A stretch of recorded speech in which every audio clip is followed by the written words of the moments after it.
మే 13వ తేదీ జరగబోయే ఎన్నికల్లో ప్రచార భాగంగా ఈరోజు మీ గ్రామానికి రావడం జరుగుతుంది.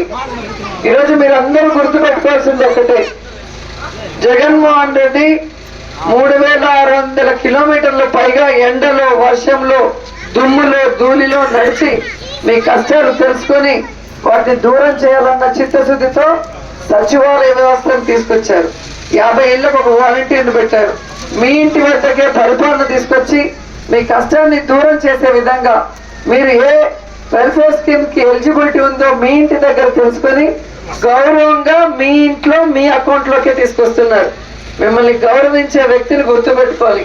మీరు ఒక్కరే కాదు, ఎండల్లో మేము తిరుగుతున్నాం, మీ కష్టాలు దూరం చేస్తున్నాం, మీకు మంచి చేయాలన్న ఆలోచనతో పరుగులు తీస్తున్నాం.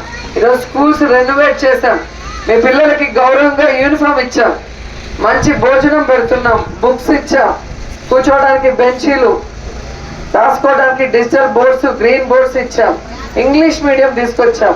అలాగే మీరు చూస్తే బైజూస్ కంటెంట్ తో ట్యాబ్స్ ఇచ్చాం. ఎందుకు?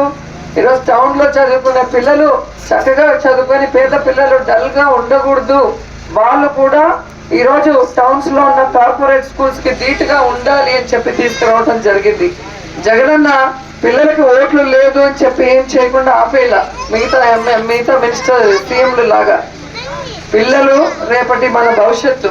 పిల్లలు చక్కగా చదువుకొని ఎదిగితే మన ఊరు బాగుంటుంది, మన రాష్ట్రం బాగుంటుంది, ముఖ్యంగా మన దేశం బాగుంటుంది అని ఈరోజు పిల్లల మీద 1000 కోట్లు ఖర్చు పెట్టడం జరిగింది.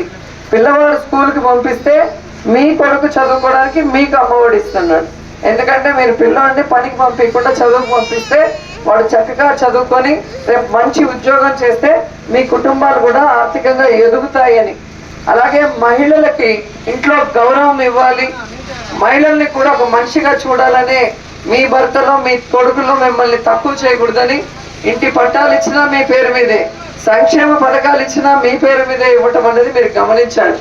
ఈరోజు అన్ని రకాలుగా రాజకీయంగా కానీ, ఆర్థికంగా కానీ, సామాజికంగా మహిళలకి చాలా గొప్ప స్థాయిలో పెట్టారు జగనన్న.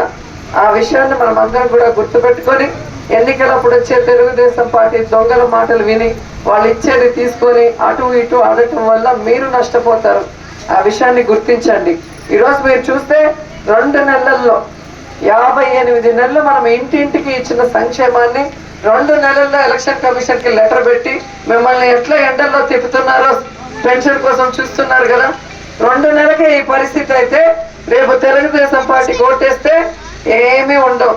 గతంలో ఎప్పుడైనా ఇచ్చినాడా? అమ్మఒడి ఇచ్చినాడా చంద్రబాబు నాయుడు? ఆసరా ఇచ్చాడా? ఇళ్ల పట్టాలు ఇచ్చినాడా? స్కూల్స్ రెనోవేట్ చేశాడా? మీ ఇంటికి డాక్టర్లు వచ్చి టెస్టింగ్లు చేశారా?